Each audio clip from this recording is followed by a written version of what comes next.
Hello दोस्तों, स्वागत है आपके अपने YouTube channel target civil services में। तो आज है 8 जुलाई। 8 जुलाई से जितने भी करंट अफेयर्स के क्वेश्चन बनेंगे, सारे क्वेश्चन को इस लेक्चर में हम डिस्कस करने वाले। तो सबसे पहले हम देख लेते जो कल क्वेश्चन आपसे पूछा था।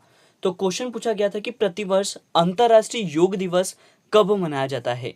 तो ये कब मनाया जाता है दोस्तों? 21 जून को। यहाँ पे करेक्ट आंसर क्या हो जाएगा? Option third. तो अंतर्राष्ट्रीय योग दिवस की जो शुरुआत है वो कब हुई थी? तो 21 जून 2015 को इसकी शुरुआत की गई थी और सबसे पहले इसे 2015 में दिल्ली के राजपथ पर आयोजित किया गया था। और अब की बार मतलब जो 2021 में मनाया है, ये 7वां योग दिवस मनाया गया है। और इस वर्ष की जो थीम है वो क्या है? Yoga for well being. ये आपको याद रखना है। अब स्टार्ट करते हैं कल के क्वेश्चन का रिवीजन। पहला क्वेश्चन है कि विश्व जूनोसिस दिवस कब मनाया गया है? तो ये मनाया गया है 6 जुलाई को। यहाँ पे करेक्ट आंसर क्या हो जाएगा? ऑप्शन 2। नेक्स्ट क्वेश्चन है कि ऑपरेशन बिरसा मुंडा के दौरान शहीद हुए कैप्टन गुरजिंदर सिंह सूरी का स्मारक कहाँ पर बनाया गया है? तो इनका जो स्मारक है वो बनाया गया है गुलमर्ग में। करेक्ट आंसर हो जाएगा यहाँ पे ऑप्शन थर्ड। और दोस्तों, अभी तक आपने हमारे वीडियो लेक्चर को लाइक नहीं किया तो लाइक कर दे, शेयर कर दे। अगर आप इस चैनल पर नए हो तो इसे सब्सक्राइब भी जरूर करें। नेक्स्ट क्वेश्चन है कि national high speed rail corporation limited के नए एमडी कौन बने हैं? तो ये बने हैं कौन? सतीश अग्निहोत्री। यहाँ पे करेक्ट आंसर हो जाएगा ऑप्शन थर्ड। अगला क्वेश्चन देख लेते हैं। हाल ही में जारी निपुण पहल का जो संबंध है वो किस क्षेत्र से है? तो इसका संबंध है दोस्तों शिक्षा से। यहाँ पे राइट आंसर हो जाएगा ऑप्शन 2। नेक्स्ट क्वेश्चन की ओर चलते हैं। तो हाल ही में चर्चा में रहने वाली पंचमुली झील किस राज्य में स्थित है? तो ये स्थित है गुजरात के केवड़िया में। यहाँ पे करेक्ट आंसर हो जाएगा ऑप्शन 2, गुजरात राज्य। चलते हैं नेक्स्ट क्वेश्चन की ओर। तो 52वें भारतीय अंतर्राष्ट्रीय फिल्म महोत्सव का आयोजन कहाँ पर किया जाएगा?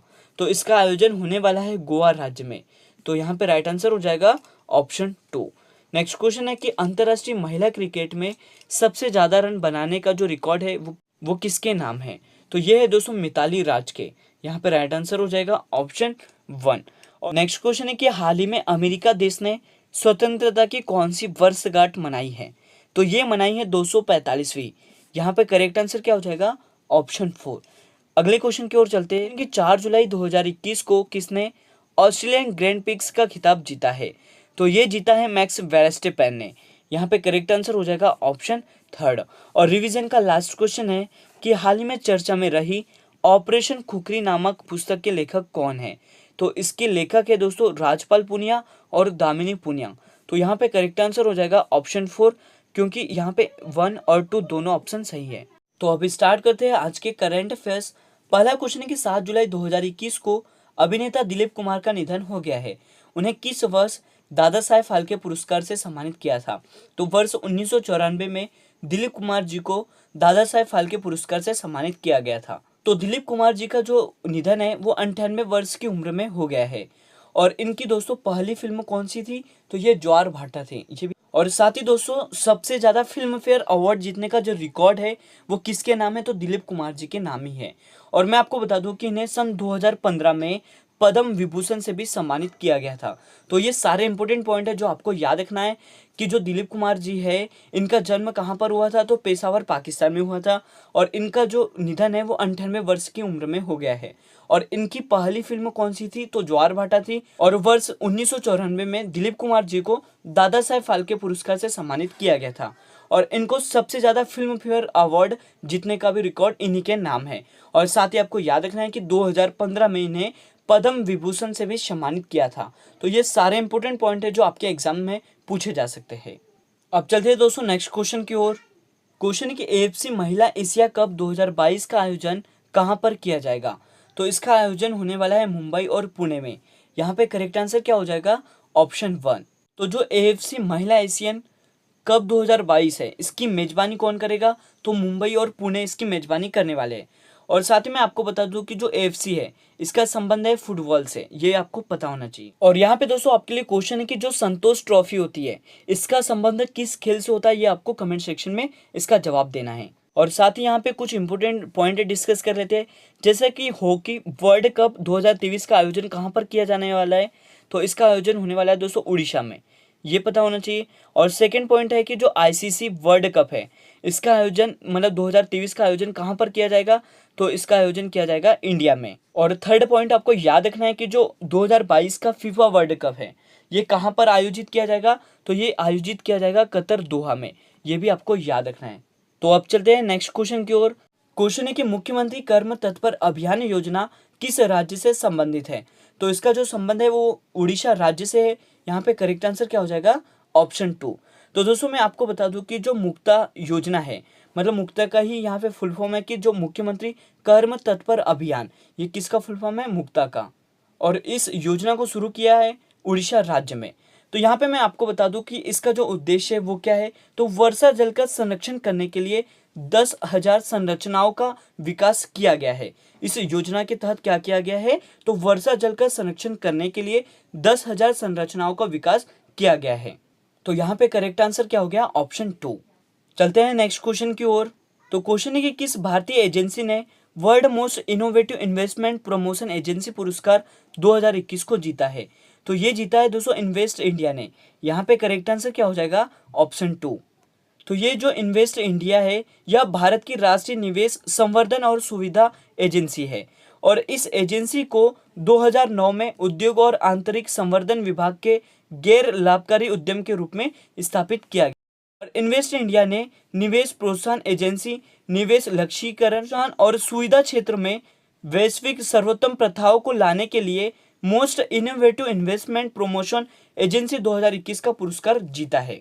तो याद रखना है आपको कि जो इन्वेस्ट इंडिया है यह भारतीय एजेंसी है और इन्होंने world most innovative investment promotion agency पुरस्कार 2021 का खिताब अपने नाम किया है।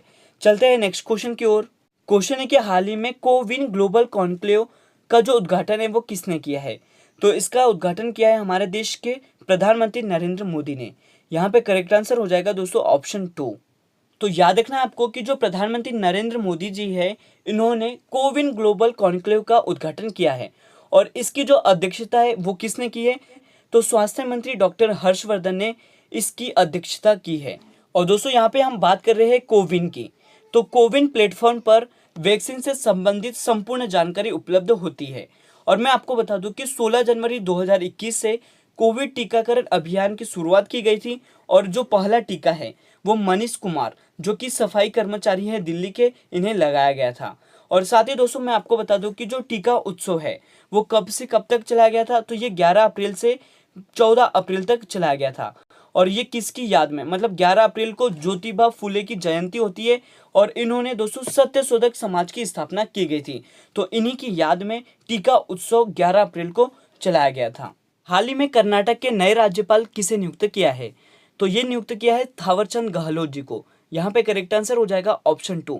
और आप देख सकते हो दोस्तों ये है थावरचंद गहलोत जिन्हें कर्नाटक के नए राज्यपाल के रूप में नियुक्त किया गया है।